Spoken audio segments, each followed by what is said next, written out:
Olá, seja muito bem-vindo ao nosso Priuscast. Hoje é um dia super especial, no qual eu vou receber aqui a Grace Trindade, enfermeira, especialista em parte de obstetrícia, enfermeira obstetra e neonatologista. Isso, falta só um pouquinho. Falta só um pouquinho, mas já tá caminhando lá. Essa, gente, é do materno infantil e não há quem demova ela dessa especialidade. Seja muito bem-vindo ao nosso podcast. E hoje eu quero conversar aqui, fazer várias perguntas para vocês. Eu tenho certeza que a nossa audiência quer muito te conhecer. Por isso eu queria pedir para que você se apresentasse. Então, gente, eu sou a Grace Trindade, professora Grace Trindade. Tenho muito orgulho desse professor aí, porque é uma grande vitória para mim fazer parte desse time de milhões, né? Eu sou criada pelo Prius, digo isso com muito orgulho, porque eu cheguei aqui lá atrás, nem tinha consciência de que o céu era o limite pra gente. Pra gente que eu digo, nós enfermeiros. Eu comecei lá atrás, numa universidade federal, precisei fazer uma pausa, conversei com uma outra carreira, fui aí pro mercado de trabalho e aí em 2019 me reencontro, mas eu me encontro lá numa universidade privada. Nem vou falar o nome pra vocês, porque vocês nunca ouviram falar. Uma universidade pequenininha, que mal tinha nome, e a minha turma era a primeira turma desse curso. É mesmo? Né? E aí eu achava que não tinha salvação pra mim, né? Que eu ia ter um diploma que eu ia pendurar na parede só pra eu ter orgulho de mim mesma. Então eu precisava ir fazer alguma coisa. E aí nesse caminho que eu vou contar pra vocês, né? Eu conheci pessoas que me ajudaram, me fizeram chegar até aqui no Prius, e aí eu passei a sonhar em ser a enfermeira obstetra que eu sou hoje. Você sempre gostou lá da questão do parto, da mãe, da gestante. Sim. Já era uma tendência. Mas, tipo assim, quando você entrou na faculdade, você já pensava nisso ou você foi percebendo isso com o tempo? Então, lá atrás, né, o ano era 2005. Eu sabia que eu queria ser enfermeira. E aí eu não tinha essa noção. Mas aí ao longo dessa caminhada da graduação, eu fui passando ali pelos caminhos, né? Nas universidades federais a gente tem um contato mais cedo com o nosso possível cliente, com os diversos tipos de público. E aí eu fui percebendo que eu gostava mesmo das crianças, das grávidas. E aí só quando eu me torno mãe, que é quando eu tenho essa pausa aí na minha vida acadêmica com a enfermagem, que eu parei para me dedicar ali à primeira infância dos meus filhos, é que eu percebo, de acordo com a vivência do meu parto, que não foi uma boa vivência, né? Eu tive aí aquela questão da supremacia, né? Das outras carreiras, da carreira médica, me senti extremamente vulnerável, sofri violência obstétrica. É ali que sai assim, que vira a minha chave. Opa! Se eu tiver a oportunidade de voltar, se eu realmente conseguir, né, terminar minha faculdade e for enfermeira, eu quero trabalhar com esse público, eu quero ajudar mulheres a terem um desfecho positivo do seu parto, a terem uma boa memória.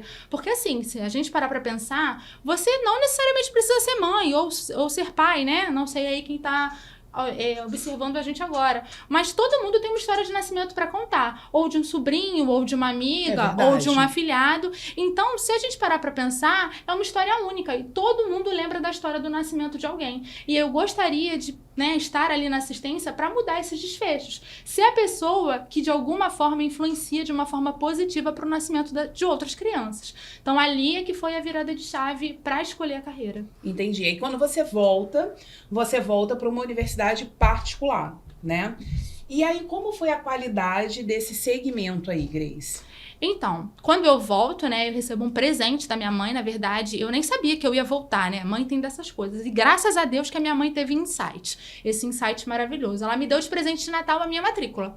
Ela foi lá na faculdade, ela conheceu a faculdade, ela viu a questão da correlação, né, das ementas para eu tá ingressando aí nessa faculdade. Ela foi realmente, assim, uma tutora, né? Foi, ela falou assim, então, agora eu me aposentei, você vai realizar o seu sonho, você vai ser enfermeira e eu vou realizar o meu, porque eu vou estar perto dos meus netos e eu vou poder ser avó. Então ela te deu suporte. Ela me deu suporte. Entendi. Aliás, uma coisa que eu queria deixar bem claro aqui é que devo muito à minha rede de apoio, né? Ao meu marido, aos meus pais, que me ajudaram aí ao longo dessa caminhada. Não só porque ela me ajudou com a questão da logística das crianças, mas porque eles me impulsionaram, eles acreditaram em mim quando eu não acreditava em mim. Poxa, então, muito, assim, muito legal.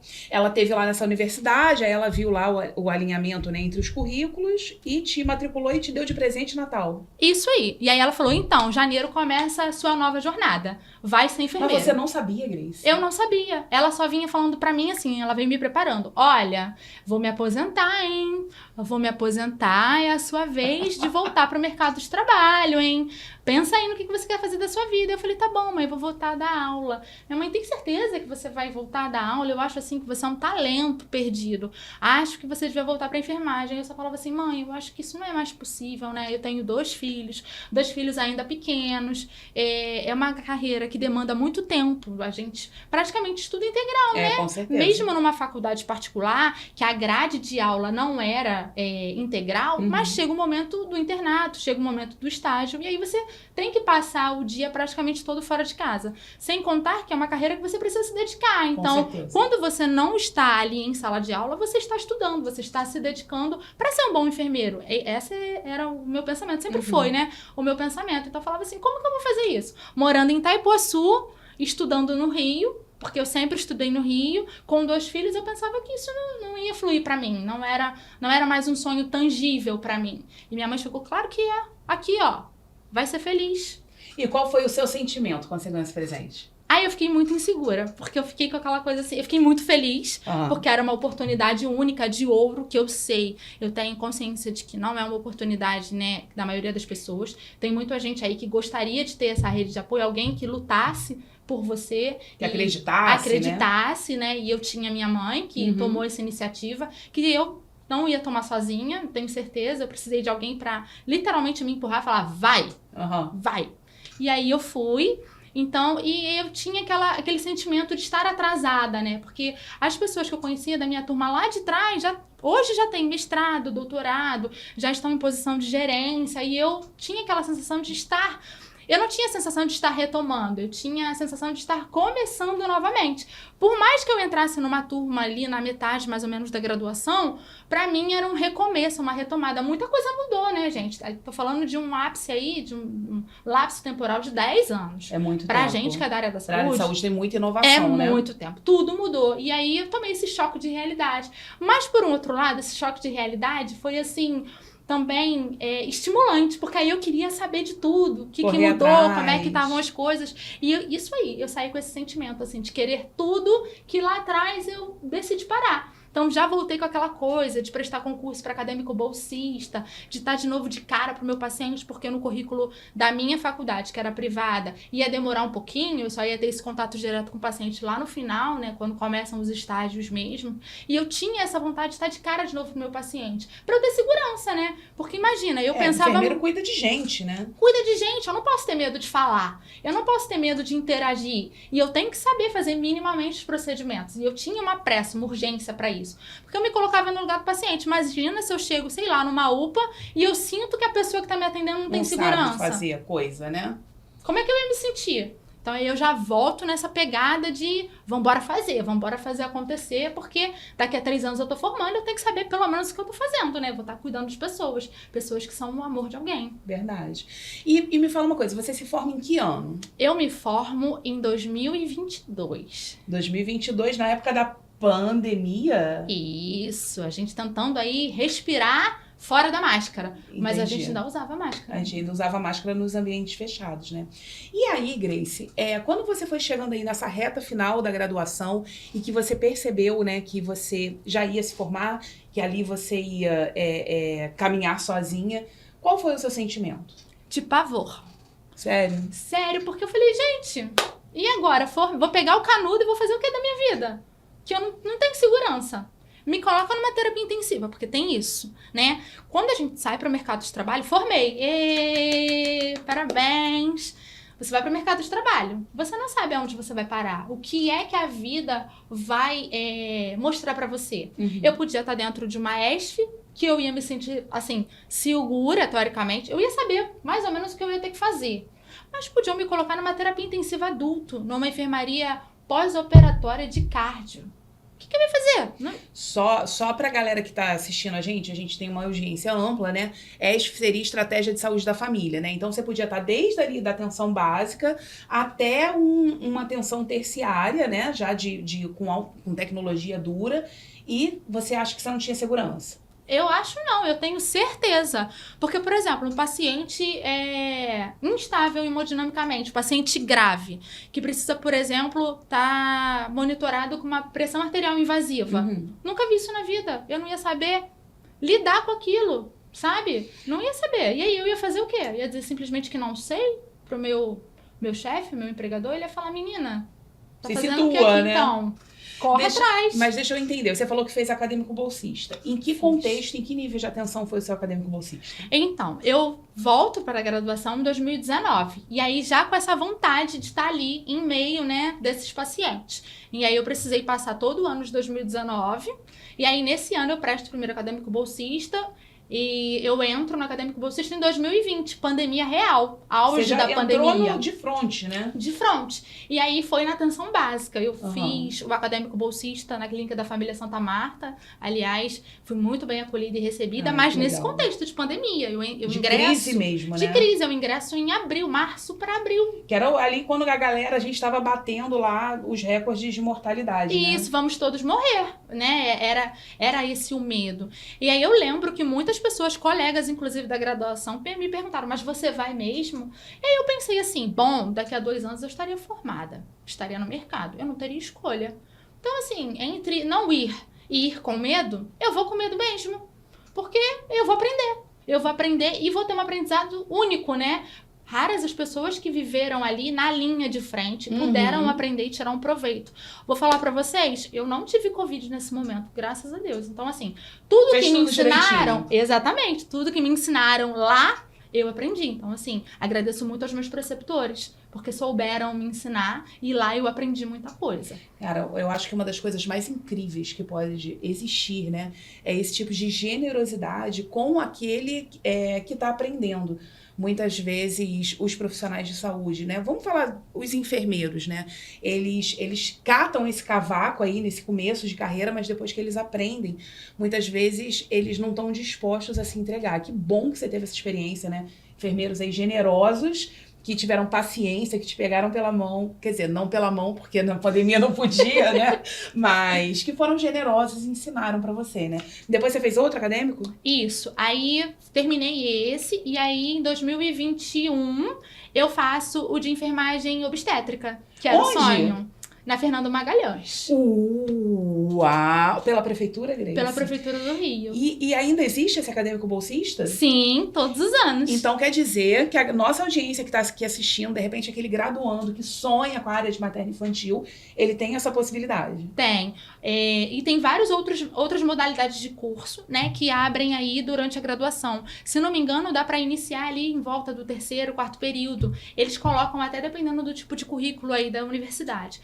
Mas especificamente, esse aí para enfermagem obstétrica abre para os alunos daquele último ano, antes de formar, porque já exige ali uma certa habilidade técnica e um conteúdo... A pessoa já passou por alguns campos de estágio, né? Isso, um conteúdo científico ali, você já precisa ter com você. Ter domínio. Entendi. Mas e aí eu fiz isso no último ano e foi ótimo. Digo pra vocês que a minha primeira assistência ao parto foi nesse ano, foi muito especial.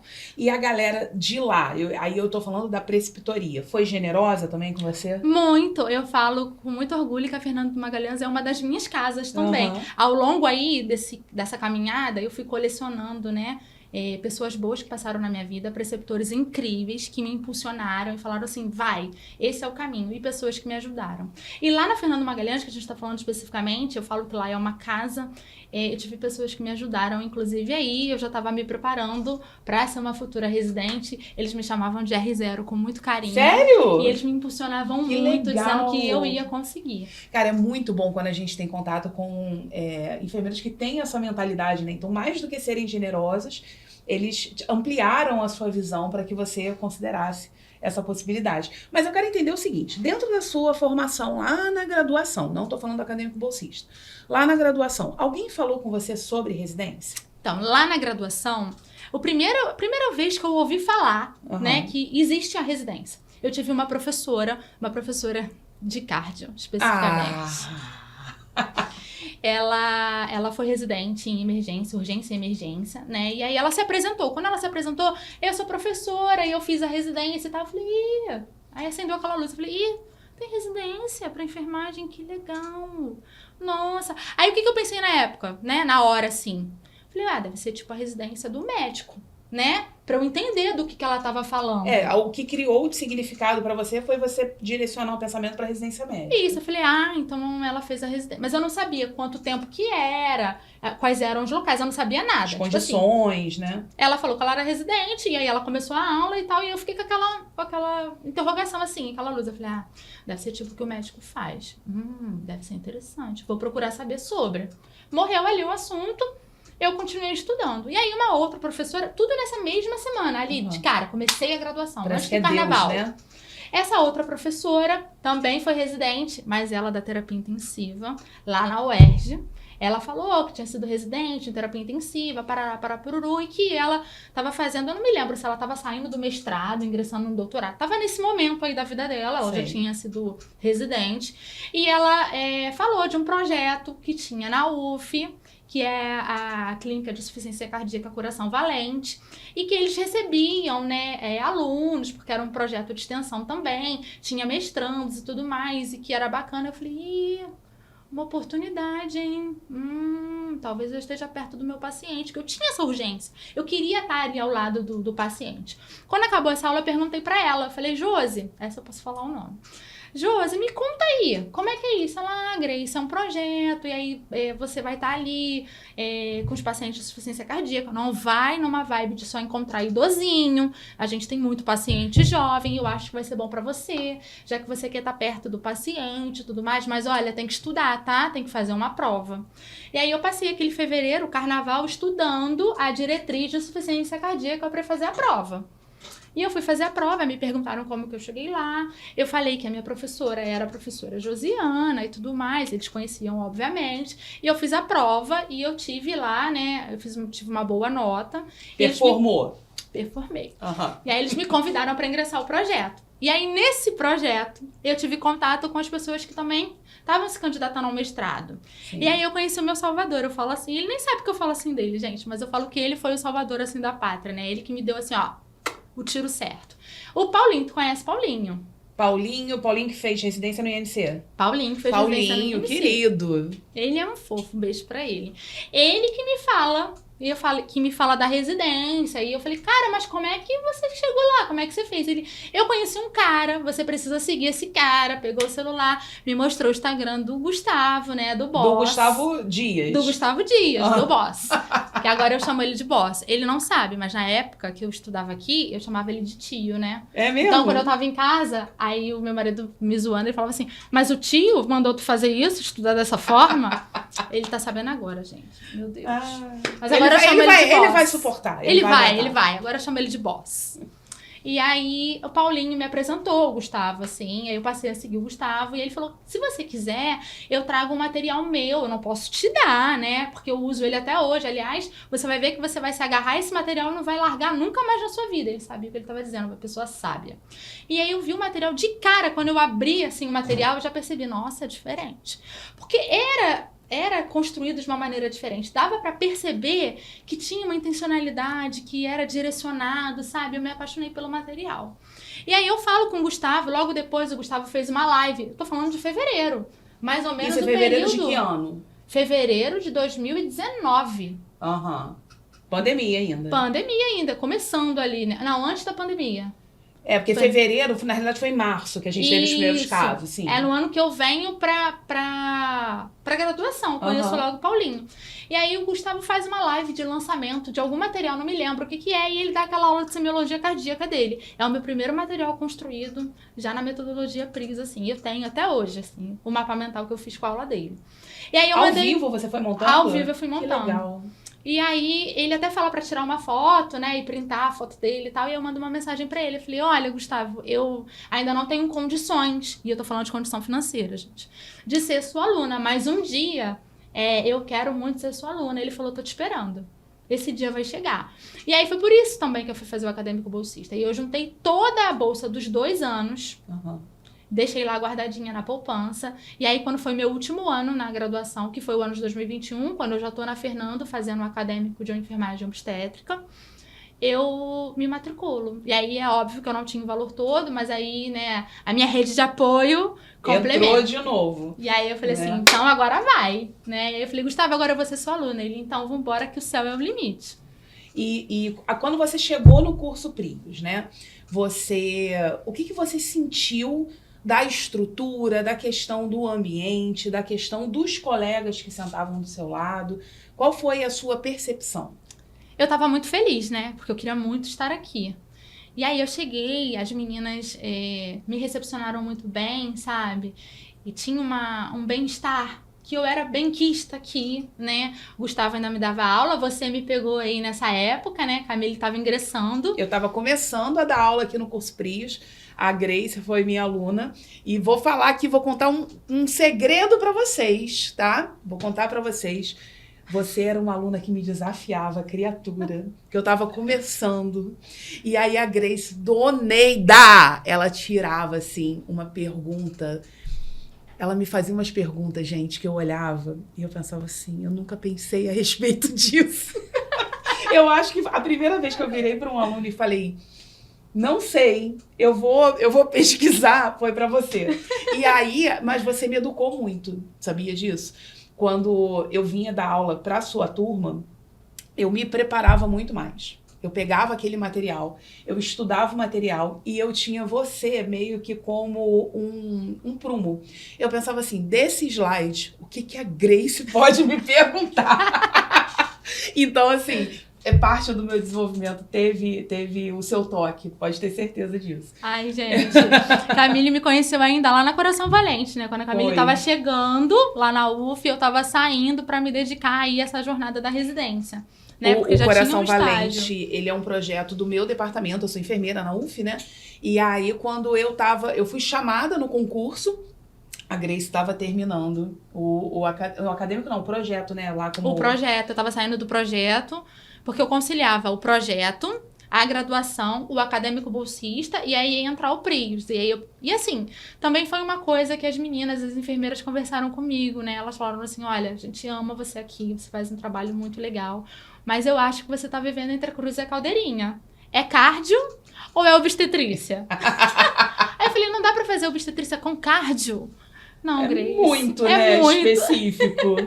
Tem que ser uma coisa ou outra. E aí eu precisava me dedicar também ao Prios, né? A gente sabe que o último ano ali da graduação é louco, louco. Vocês não estão sozinhos, tá, gente? É louco pra todo mundo. É louco pra todo mundo e dá certo e a gente sobrevive. Já contei aí pra alguns alunos como é que foi esse ano. Foi loucura, mas deu tudo certo. A gente não enxerga quando tá no meio do olho do furacão. Mas dá um desespero real. Real. É sério. Camille acompanha aí, vários alunos me acompanhou nesse momento. E o que me deu conforto é que eu confiava em você, né? Eu não confiava em mim, não. Eu confiava em você. Vou te contar um negócio. A sensação, se eu tivesse que ilustrar a questão do último ano, você estudando com seriedade para fazer residência, é mais ou menos como você tá dentro de um mar revolto, no escuro, de noite. E aí você só quer levantar, botar a cabeça para fora d'água e puxar um ar e vem uma onda e já vai na tua cara, assim. Porque é pancada para tudo quanto é lado. E uma coisa que eu costumo falar com os alunos é o seguinte... Você não sabe, porque é a primeira vez que você está passando por isso, mas a gente que é professor, a gente conhece o perfil dos alunos, aqueles alunos que performam muito bem, e geralmente os alunos que mais se debatem, os alunos que mais sofrem são justamente aqueles mais dedicados, né? Porque eles estudam tanto que eles sabem o que eles não sabem. Então, o que acontece? Eles ficam desesperados. Não vai dar, não vou conseguir, eu vou perder, eu vou fazer 10 provas e não vou conseguir nenhuma. E aí, muitas vezes eu falo com eles, calma. É próprio do aluno fazer alunice. Então, é próprio do aluno estar desesperado. E é próprio do professor explicar, calma, vai dar tudo certo, né? Deixa eu te fazer uma outra pergunta. Mas a gente teve um hiato aí nessa história. Como que você entendeu que era residência? Aliás, eu vou até além. Explica para nossa audiência o que é a residência. Que você teve aquele input lá na graduação de acho que residência deve ser parecido com a residência médica. Até estar estudando para residência, como que foi essa sua compreensão, essa criação de consciência e Explica pra nossa agência o que é, porque de repente alguém aí tá com a dúvida, né? Exatamente. O que é o processo de residência, né? É um programa de pós-graduação que a gente recebe para se especializar. É isso mesmo que eu falei. A gente recebe uma bolsa, que é uma pratinha razoável. 4.106,09 é o código, né? A gente recebe para se especializar, para estudar, e a gente ainda está descontando o INSS, ou seja, você já está pensando aí numa possível aposentadoria, você já está contribuindo. Muita gente não sabe dessa questão da contribuição, né? Aí pro INSS. Você já conta como tempo de serviço. Já conta como tempo de serviço. 2 anos. É muita coisa. É muita coisa. É muita coisa. Mas tem um detalhe. Você contribui com a Previdência, mas você não declara imposto de renda. Você não paga imposto de renda porque é uma bolsa. E bolsa de estudo, bolsa de aperfeiçoamento, de especialização, não paga imposto de renda. Então, você está construindo a sua aposentadoria, o que sobra é 100% seu e sobra uma parte substancial. O desconto de INSS é pouquinho. Sim, é bem pouquinho. E aí, ao longo aí desse caminho, desses 2 anos, você vai ser preparado em serviço. Então, tem uma carga horária teórica, sim, que é 20%, mas os outros 80%, eles são em serviço. Eu costumo dizer que é trocar o pneu do carro com ele andando. Literalmente. Então, você descobre literalmente na prática o que você acha que sabe, descobre na prática tudo aquilo que você não sabe, que é a maior parte, né? Só que você tem preceptores calejados, preparados atrás de você. Então, eles meio que deixam você se afogar. E aí, quando eles percebem que você não se afogou, você consegue resolver o problema. Ou se você estiver se afogando, geralmente acontece muito isso no R1, a gente se afoga mesmo, acha que vai morrer. Eles entram e tiram a cabeça da gente dentro d'água e te mostram como sair daquela situação, daquele afogamento. E aí, levando para um caso clínico, eles te mostram como resolver aquela situação. E ali, aos poucos, você vai crescendo e vai percebendo que você desenvolve inúmeras habilidades. São tantas habilidades que eu podia ficar aqui o dia inteiro falando, né? Verdade. Porque vai da parte gerencial à parte mesmo de habilidade técnica, competência e tomada de decisão, raciocínio clínico e crítico. No final, lá no finalzinho do R2, você já tem uma carga horária teórica, um conhecimento científico tão robusto e já viu tantas situações inusitadas e diferentes que você tem condição de contribuir, por exemplo, num round de equipe multi e você é ouvido, você é respeitado, porque todo mundo ali presenciou o teu crescimento. E esse crescimento também é um crescimento pessoal, porque gera maturidade. Gera maturidade, capacitação, né? Olha, não precisa muito. Eu vou te dar um exemplo, tá? Eu fiz residência em cardiologia no Instituto Nacional de Cardiologia e, óbvio, né? Como todo bom R1, eu me embolava com o esparadrapo e a luva. Meu amor, foi 1 mês na enfermaria de coronária.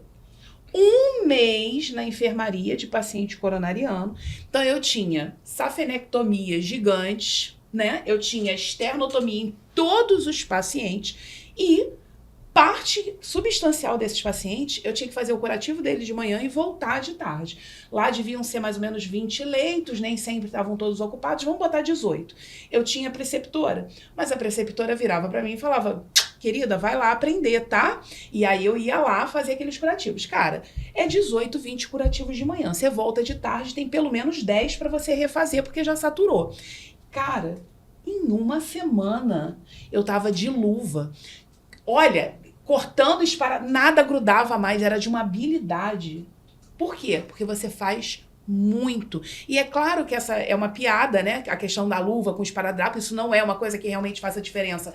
É de você botar em risco a vida do seu paciente, mas é ridículo um profissional chegar para fazer um curativo e ficar assim, ó, aí rasga a luva. Ai, vou fazer sem luva.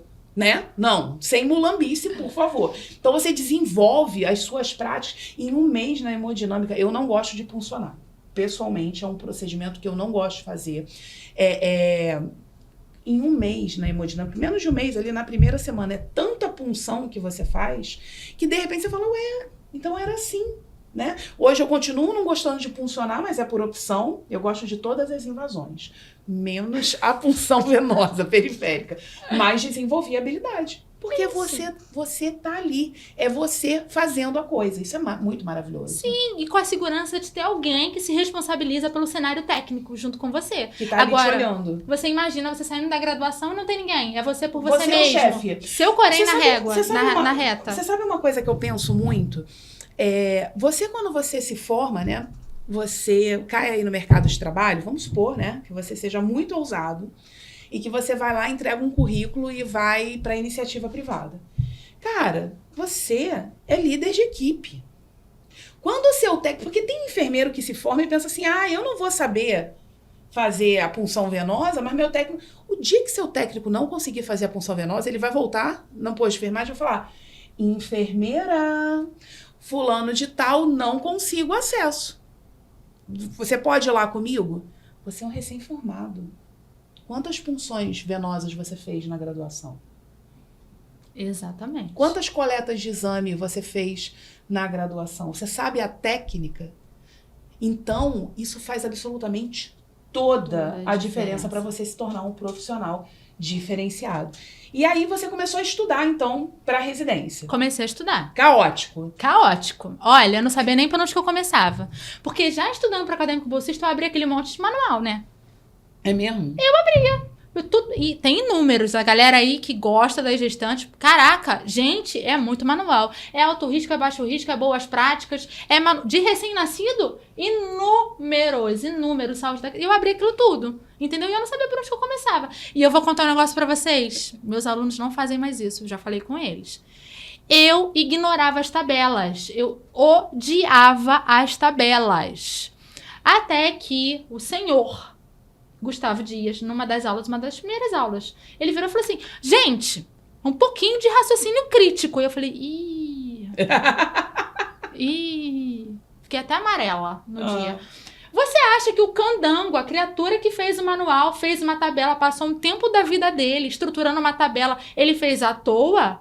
E aí vocês não estudam as tabelas? Aí eu... faz sentido. Eu falei, ele tem um pouco de razão. Né?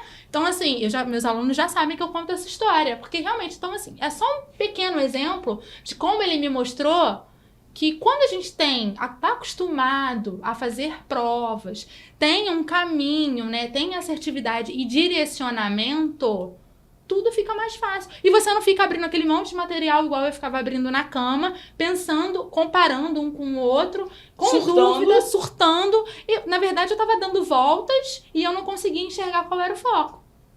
E isso fez total a diferença no tempo e na assertividade. Porque eu gastava muito mais tempo para estudar, ficava muito confusa e no final eu tinha a impressão ainda que eu não sabia nada.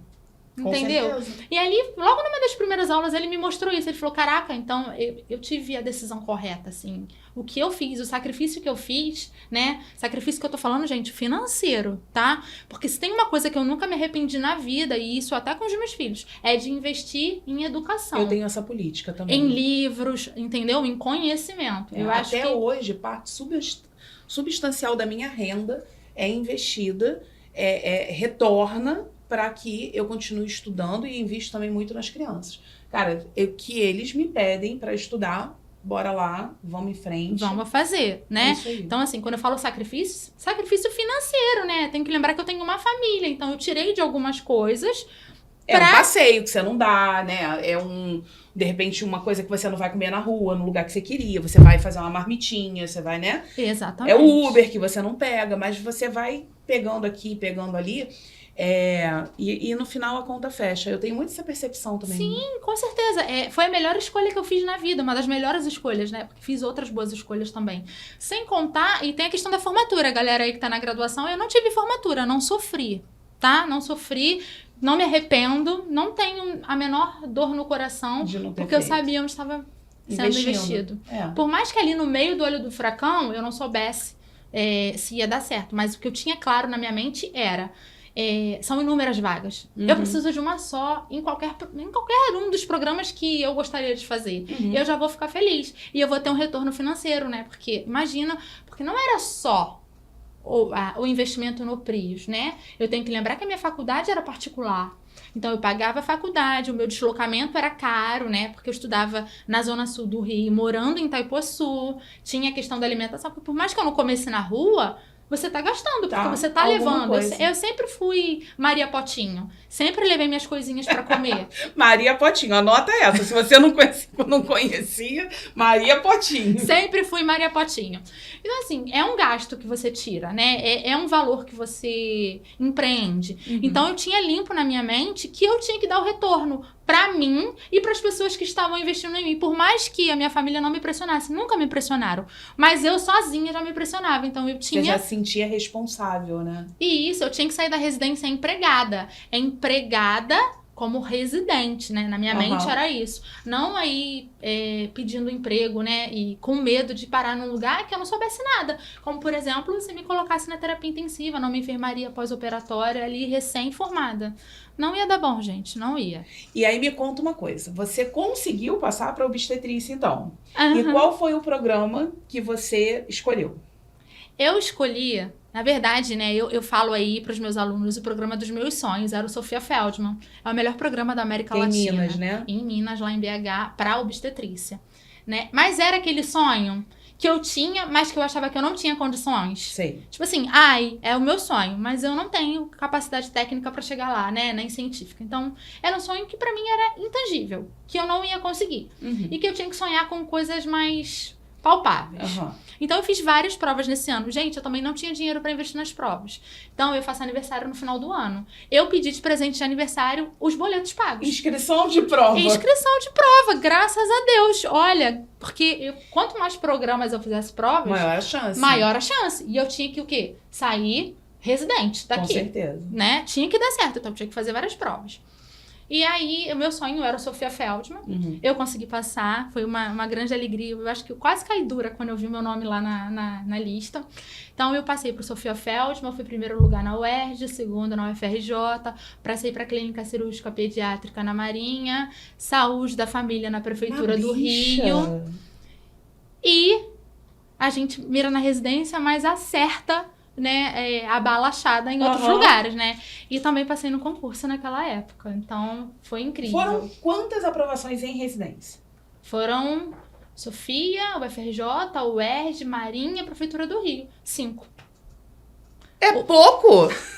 É bom ou você quer mais? E ainda aprovação num concurso? E ainda aprovação num concurso. E aí, desses programas, você optou pela residência? Lógico. E aí, dessas 5 opções de residência, qual que você escolheu? Eu falei com o Gustavo, né? E eu mandei lá a mensagem pro Gustavo perguntando se era muita loucura pro Gustavo dizer não pro Sofia Feldman. Mesmo sabendo que a minha família tava super me empurrando pra eu ir. Mas eu tava passando por uma questão pessoal muito séria, né? Minha mãe tava descobrindo um câncer de mama. Ai, meu Deus. E o Gustavo sabia, né? Porque teve uma aula que eu cheguei aqui chorando. Foi no dia que eu descobri que minha mãe me mandou a cópia, né, do exame. Ela não entendia muito bem do que se tratava. Ela me mandou a cópia e eu vi, eu não tive coragem de responder. Então eu saí do estágio, vim pra cá e eu cheguei aqui transtornada, chorando muito. O Gustavo tava aqui com a Carol no dia. E aí, ali eu conheci o Gustavo, que as pessoas não conhecem, né? Que até então ele era só um professor pra mim. Ele me acolheu, conversou comigo, chamou um professor, né, que a gente tinha aqui pra ver o exame. Me falou mais ou menos como seria o caminho terapêutico, me acalmou e perguntou pra mim, você vai pra casa? Eu falei, não, Gustavo, eu vou continuar chorando aqui. Porque se eu for pra casa, eu vou ter que encarar minha mãe e eu vou continuar chorando. Então, se é pra chorar, eu vou chorar assistindo aula. O professor já sabe que eu tô chorando. Ele não vai ligar pra mim. E você não ia resolver nada. Eu não ia resolver nada. Né? Então era melhor chorar ouvindo alguma coisa que ia me ajudar. Porque a vida ia seguir, né? E eu ia precisar botar em algum momento a minha cabeça no lugar. E aí eu fiz um trato comigo mesmo. Porque aqui a gente faz amigos, né? Amigos que a gente leva pra vida. Verdade. Alguns amigos que eu fiz aqui que nem são da obstetrícia, gente. Da terapia intensiva, da cardio, enfim, da PED. Continuam aí na nossa trajetória. E eu não contei nada pra ninguém. Nem para as pessoas que eram mais próximas. Porque era como se eu estivesse na bolha quando eu tava aqui. Aqui tinha que ser tudo perfeito. Você relaxava? Eu relaxava. Eu não tinha problemas. Eu só tinha o meu foco. Tanto que Camille deve lembrar, né? Eu nunca nem peguei celular quando eu tava aqui. Não pegava e sentava na primeira cadeira. Por quê? As Eu ficava pessoas... assim, ó, olhando assim pra mim, ó. Porque as pessoas que tinham que saber onde eu tava, sabiam que eu tava aqui. Então, acabou. Eu não ia me estressar com o mundo além disso. E as pessoas aqui não ficavam te perguntando, te relembrando do que tinha ficado ali da porta pra fora. Não sabiam. Você conseguia manejar isso bem? Eu consegui, de uma certa forma, esse foi minha válvula de escape. Ninguém aqui, tirando o Gustavo, Camille, você, né, Carol, que me viram nessa situação, as pessoas não sabiam, os meus colegas não sabiam. Então, eu vivia na bolha quando eu tava aqui. E aí, depois, assim, aos poucos eu fui vendo a situação e se resolvendo, né, assim, mas demorou o caminho. A sua mãe tá bem? Agora tá só terminando de tratar, né? Tá na remissão. Alívio. Agora tá bem. Mas tinha essa questão, né? Minha mãe operou dia 22 de dezembro daquele ano. Então, na época da matrícula, minha mãe ainda tava fazendo rádio, ainda tava ali... Tava no processo terapêutico, né? Tava no processo terapêutico. E aí eu falei com o Gustavo, ele falou, olha, você tem que ficar feliz. Porque hoje é você que tem o poder de escolha. Você vai dizer não para um programa que era o seu sonho. Entendeu? E você pode escolher, e aí ele falou pra eu escolher, né, o UFRJ, e ele sabia que eu tinha muito carinho pela Maria Amélia, que eu queria conhecer a Maria Amélia. Ele falou, você vai ser feliz, não vai ter detrimento, né, teórico, prático, prejuízo na sua formação. Muito pelo contrário, você vai sair tão bem formada quanto. E estar perto dos seus vai fazer a diferença, vai te ajudar a levar até o final, porque você não tem noção do quão difícil é. Reze para entrar e reze para sair. Residência é muito puxado. Sabe? Muito puxado mesmo. E aí eu converso com ele e aí eu vou para o UFRJ. E aí quando você chega lá, qual é o seu sentimento? É claro que o sentimento deve ser muito bom, mas você sentiu medo, Grace? Muito. Muito, porque... E a privação de sono, Grace? Ai, gente, vou falar um negócio pra vocês. Nenhum aluno pode dizer que eu engano. O pior da residência é a privação de sono. Só a base do café. Vocês sabem que eu não bebia café. Sério? Sério. Eu nunca começou bebi a beber café na residência? Na residência. Pra suportar. Sim, agora amo, né? Vou pra feira de café, inclusive. Mas a residência foi o ponto disparador. Abriu. Pra eu conseguir beber café, pra poder eu conseguir ficar acordada. E como que foi a sua experiência? Vamos fazer assim, ó. A sua experiência no R1. Se você tivesse que fazer, assim, um apanhado só pra galera que tá acompanhando a gente entender o que é a vida de um residente. R1, galera, é o primeiro ano de residência, tá? A residência tem 2 anos. Então, no primeiro ano a gente chama de R1. O segundo ano a gente chama de R2. Como foi o seu R1? O R1, ele não é nada na fila do pão, né?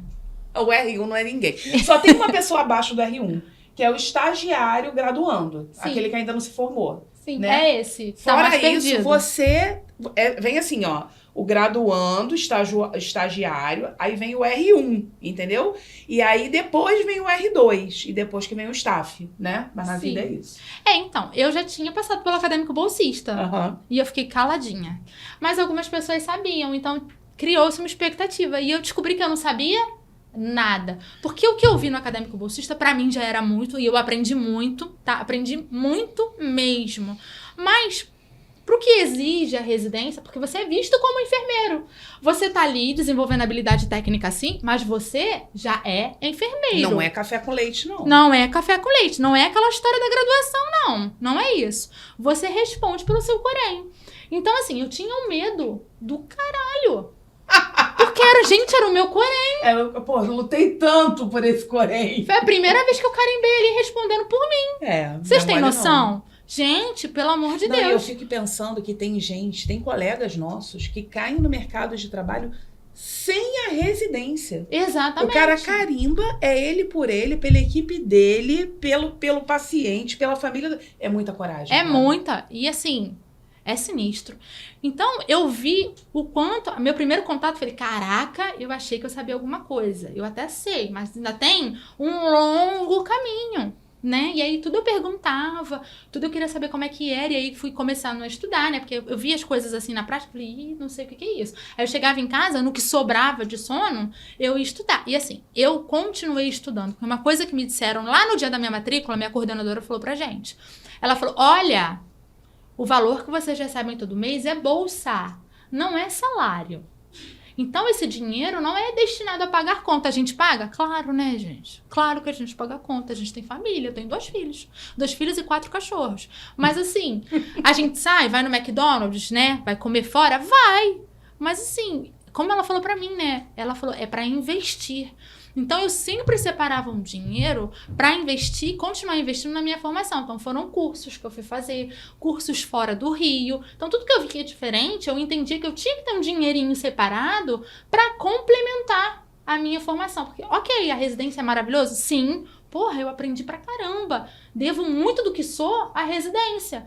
Só que tem uma parte que eu também tive que complementar, porque ela não dá conta. Por mais que sejam essas 4.760 horas, eu acho que é isso. 5 mil. 5 mil? 5 mil. São 60 horas semanais. É muita coisa. É muita coisa. Mas ainda assim, não tem dá... mais coisa pra aprender. Tem mais coisa. A gente nunca sabe tudo, né? E assim, a gente nunca deixa de estudar. Hoje, eu tenho muito orgulho de ser professora desse time maravilhoso, mas eu continuo estudando. Com certeza. A gente não para. E esse é o sentimento. E ainda na residência, uma parte desse valor, eu continuei investindo. Então, eu fui aluna priori.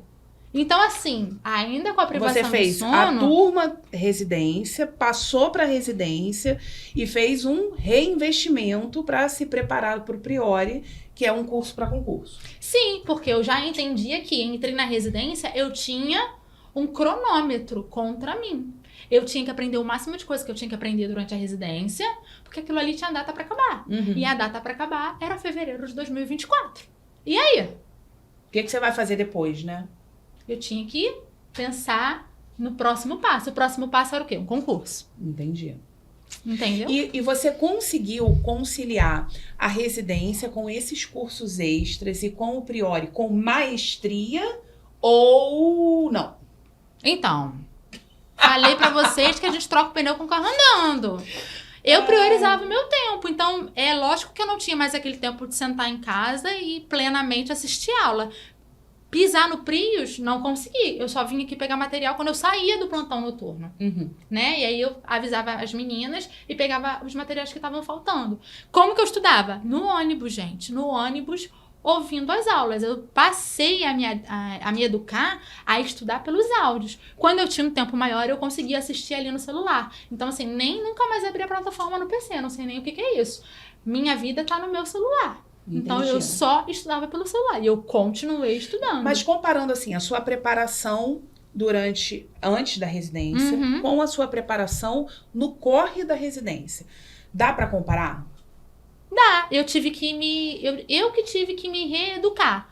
Que repensar... Você adaptou? Me adaptar. Repensar nos meus espaços e nas minhas horas vazias. O que eu falo que é hora vazia? Hora do almoço. Eu tô comendo, eu posso estar ouvindo. Entendi. No ônibus. Então é possível. Claro. Deu.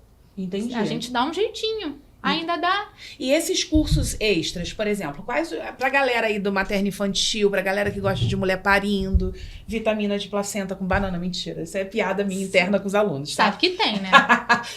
Quais os cursos que você fez? Tem uma enfermeira, né? Que eu considero como uma das enfermeiras que eu me inspiro, né? Que é a Maíra Libertar. Ela é facilitadora de uma técnica famosa aí pra galera que é da área, que é o Spinning Babies, então. E é uma pratinha, então eu guardei um dinheirinho, a gente paga em dólar esse curso, né? Porque sério? paga... Sim. Ela é brasileira? Ela é brasileira, mas a iniciativa é internacional. Entendi. Então, quem recebe é a iniciativa, então por isso o pagamento é em dólar. Então é uma pratinha, eu fui pra São Paulo fazer, ela vem até no Rio, mas eu fui a São Paulo. Na ocasião eu precisei ir a São Paulo fazer, foi uma pratinha, eu não me arrependo. Foi bom? Foi maravilhoso. E eu pude conhecer ela pessoalmente, que era uma pessoa assim, que eu tinha uma curiosidade muito grande de conhecer, porque era uma pessoa que me inspirava, né? Me inspira ainda.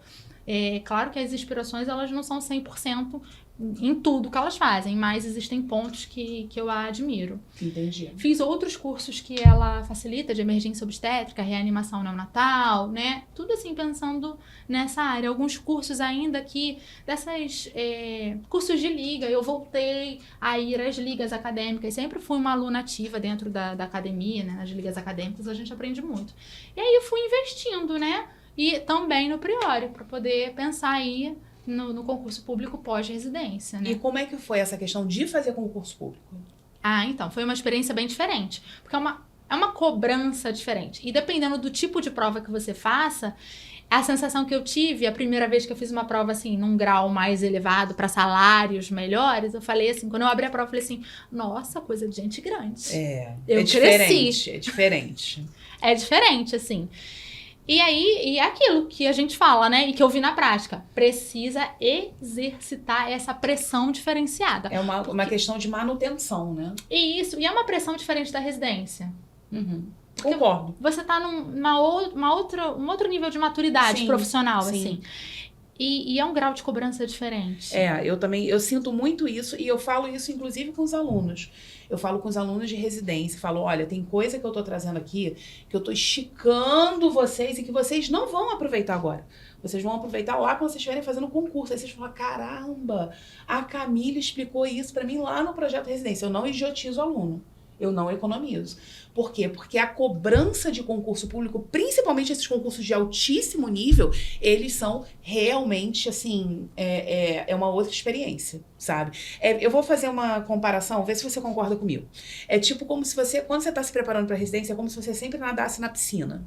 Nada na piscina, nada na piscina. Quando você vai fazer concurso, aí os concursos eles podem ser os mais variados possíveis, para salário mais ou menos, para salário muito alto, para muita vaga, para pouca vaga. Aí é como você entrar no mar, você não sabe o que você vai encontrar. E tem prova de concurso que é uma correnteza te empurrando para o lado oposto para onde você tem que ir. E aí é difícil pra caramba. Sim. Deve ter sido essa situação, né? Foi exatamente isso. E assim, são editais completamente diferentes. Porque, querendo ou não, ainda na questão da residência, tem uma certa constância, né? Algumas coisas são parecidas. E quando eu falo parecidas, assim, tô falando na execução da prova em si, né? A técnica em si, né? A técnica em si. Não destoa muito, Uhum. né? Até quando a gente tá falando dos concursos que tem prova discursiva, eles conversam um pouco entre si. Sim. Quando a gente fala de uma prova de concurso, não. Tem prova de concurso que, que são questões de múltiplas escolhas, outras já traz questão de múltipla escolha com 5 assertivas. A gente já sabe que só o fato de ter uma assertiva a mais, o negócio já fica, o buraco Aumenta fica bem o mais tempo. embaixo. Com certeza. Olha, estatisticamente, para chute, eu não recomendo chute, tá? Chute é a última alternativa. Você se prepara para não chutar, mas às vezes a gente precisa chutar. Se você for estatisticamente chutar no cego e for 4 alternativas, você tem 25% de chance de acertar. Quando aumenta para 5 assertivas, já vai para 20%. Você já perde 5% aí de chance aleatória, na aleatoriedade. Isso daqui não é um estímulo para você colar. Tu estuda em candango, não me irrita não, hein? Não me irrita não, não irrita ela não. Ela não é legal irritar. Mas aí fala, e aí qual o concurso que você fez? Aí eu fiz alguns. Eu fiz o FRJ, eu fiz do Antônio Pedro, eu fiz da Prefeitura de Cabo Frio, né? Que hoje eu sou concursada, né? Sou servidora pública lá com muito orgulho. Bicha, passou!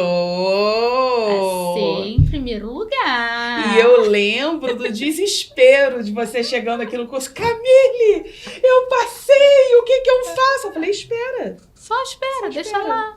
Deixa lá. Fiz outras prefeituras, fiz prova fora do Rio, fui lá pro Sul fazer a prova. Tá. Tem algumas aprovações aí esperando aí ver o que vai acontecer. Eu joguei pro universo. Eu costumo dizer, eu já falei até pra Camila, eu jogo pro universo. Eu ajudo o universo a me ajudar. Entendeu? Uma hora a coisa vai. A nomeação chega. Isso aí. Entendeu? A gente fica sabendo. E aí fiz esse último que teve, né? Agora, do que eu fiz pra enfermeira do trabalho. E o céu é o limite, gente. Vem aí um monte, né? Com certeza. Vem TRT aí, vem Unirio aí. Vem cá, alguma vez você ouviu, em qualquer tempo aí da sua carreira, que os concursos iam acabar? Então, as pessoas falam muita besteira, né? Você ouve isso há quanto tempo? Há muito tempo. Desde que nem tava na enfermagem, né? Os concursos iam acabar. Os concursos iam acabar. E aí você passou num concurso e passou na residência. E aí, devem ter falado pra você que o concurso ia acabar? De vez em quando as pessoas falam, mas como é que é isso? Vai acabar? Você acha que vai acabar? Gente, não vai acabar nunca. As pessoas se aposentam. As pessoas se aposentam. As pessoas se aposentam. As pessoas morrem. As pessoas morrem. As pessoas tiram licença. As pessoas pedem exoneração. Tem o próprio Gustavo, né? Que passou em tantos concursos, pediu exoneração de todos. E essas vagas ficam abertas para quem quiser ser o próximo Gustavo, né? Exatamente. E aí, então quer dizer que o concurso não acaba, Grace? Não? Jamais. É? E aí você tá lá em Cabo Frio. Eu tô. Você gosta? Eu gosto. E assim, qual é a sensação, olhando para trás agora, né? De você perceber, né? Você teve lá na graduação, aí teve que parar para exercitar sua maternidade, aí volta meio que caindo um peixe fora d'água e, né? E vai se reconstruindo, acadêmica bolsista, estagiária, residente, concursada pública, estável. E vem agora a professora do PRIOS, né? Sim. Eu queria que você, pensando na Grace, lá que recebeu aquele presente de Natal da mãe, se você pudesse tocar a sua mão no ombro daquela Grace e falar assim uma frase pra ela, o que você falaria? Só vai. Só vai, porque a sua mãe sabe o que ela tá falando pra você. Sabe, são coisas que a gente só entende quando vem a maternidade. Um dia você vai me agradecer por isso? Hoje eu agradeço a minha mãe, porque a iniciativa foi dela. E agradeço, assim, de eu ter recebido o presente e abraçado e não ter desistido, sabe? E uma coisa que eu aprendi com essa história é que a gente não pode deixar as oportunidades passarem. Eu falo com os meus alunos, a residência, ela é muito mais do que o processo de formação em si. A residência é uma grande vitrine. Você não sabe quem está te observando. E é dali que saem as grandes oportunidades da vida. Com certeza. E você tem que estar pronto para abraçar. Com certeza. Isso é uma verdade assim absoluta. Para você ter uma noção, há alguns dias eu recebi o convite para palestrar num evento, né? Num evento de cardio. Eu fiquei até muito honrada com esse convite, porque na realidade eu fiz a residência em cardiologia, mas quando eu entrei, hoje eu sou concursada também, né? Lá na UF, eu atuo com saúde do idoso. Então, de repente, eu dou aquela desconectada com a cardio, embora eu cuide de pacientes cardiopatas, mas eu não tenho tanto contato, né, com a galera lá da cardio raiz. E aí eu fui lembrada, eu fiquei extremamente honrada, é claro, mas eu tive que declinar. E aí a pessoa que me convidou falou assim, você teria alguém para indicar? Aí, é claro, né, que eu já passei lá dentro, então eu sei os melhores nomes para palestrar sobre os determinados assuntos. E aí eu falei, eu tenho uma pessoa, mas eu não tenho, eu vou conseguir o contato dela. E aí, contato vai, a gente sempre conhece alguém que conhece alguém, né? E aí, contato vai, contato vem, eu consegui o telefone, o WhatsApp da pessoa que eu queria indicar. E aí eu entrei em contato direto com ela, não ia passar o telefone, né, dessa enfermeira para a pessoa que estava convidando. E aí entrei em contato, mas meio sem graça, porque eu tive contato com essa pessoa em 2016, 17, 18. Já Muito tem um tempo, mais de 5 anos, né? E aí eu mandei uma mensagem assim, oi, fulana, tudo bem? Eu não sei se você vai lembrar de mim, eu fui sua residente, papapá. Camille, minha querida, que saudade de você. Tô me mudando pra Itaipuaçu, que não sei o quê. E aí, cara, você vê, eu falo assim, meu Deus, aquela pessoa. Sabe aquela pessoa que você olha assim, você fala, quero ser assim quando eu crescer? Do nada, você manda um WhatsApp pra pessoa, a pessoa vira pra você e fala, claro que eu lembro de você, você é louca? Por quê? Porque na residência você está sendo observado. Exatamente. Isso é incrível. Não adianta você achar que você vai conseguir contato com as pessoas. Eu vou no simpósio. Eu vou no congresso. Não é a mesma coisa. As pessoas podem até te conhecer de rosto, mas conhecer a sua reputação, saber como você trabalha, a residência te entrega esse tipo de contato de uma maneira indiscutível. E assim, as pessoas te veem na sua pior fase. Na sua pior fase. Porque elas te veem com privação de sono, cansada. Então elas sabem quem é você. É tipo um Big Brother. É um Big Brother. É um Big Brother. É você doente, é você cansado, é você puto da vida com qualquer outra coisa. Se você é aquela pessoa que tem dificuldade pra se desligar da tua vida pessoal, não é meu caso. Mas tem gente que tem. E isso, inclusive, é um aprendizado durante o caminho. Com certeza. Porque você é doutrinado. É um treinamento. Né? Agora eu vou te pedir uma outra coisa. Você já botou a mão no ombro lá da Grace, que ia voltar para a graduação. Mas tem gente ali do outro lado da telinha que agora está na residência, Grace, e tá desesperado. E tá assim, eu vou morrer, não tem como sair disso daqui. Grace, eu vou te dar um superpoder. Eu quero que você toque no ombro dessa pessoa, toca no ombro e fala pra ela o que você tem pra falar pra ela. Deixa eu te falar. Lembra quando eu falei pra vocês que é um cronômetro? Tem data pra acabar. Então, mesmo com todo o cansaço, com aquele staff que fala um monte de besteira pra você, que você quer responder, mas você não pode, porque você é uma pessoa ética, mas que você já entendeu que não é o tipo de pessoa que você quer ser quando você crescer, quando você for o especialista, pensa e foca no teu aprendizado. Você lutou para ter o seu lugar aí. Ninguém deu ele para você. Então, você tem o direito de estar aí. Nada nem ninguém pode prejudicar o teu aprendizado, porque você está fazendo pelo especialista que você vai ser amanhã. Então, calma, que vai dar tudo certo. E aquele tempinho que sobrou, continue estudando, continue a nadar. A praia vai chegar. A conta sempre fecha. Sempre fecha. É isso aí. E agora, Grace, para a pessoa que está estudando para concurso, a pessoa tá lá, já fez o TCR, tá estudando para concurso, bota a mão no ombro dela e dá um recado para ela, de você para ela, diretamente.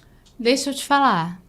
Na vida do concurseiro, a gente coleciona reprovação. E tá tudo bem. Tá tudo bem. A gente só precisa aprovar, mas para chegar nesse caminho da aprovação, a gente coleciona reprovações. E são elas que você tem que agradecer, porque eu agradeço as minhas reprovações, tá? Você vai pegar essa tua reprovação, você vai olhar para ela e vai falar, não vou errar isso aqui de novo. E aí, nesse caminho, você vai aprendendo com a tua reprovação e do mesmo jeito que você aprovou lá na residência, o teu concurso vai chegar. Só dá tempo e não esmorece, porque o concurseiro, ele é constante e resiliente. Não esmorece.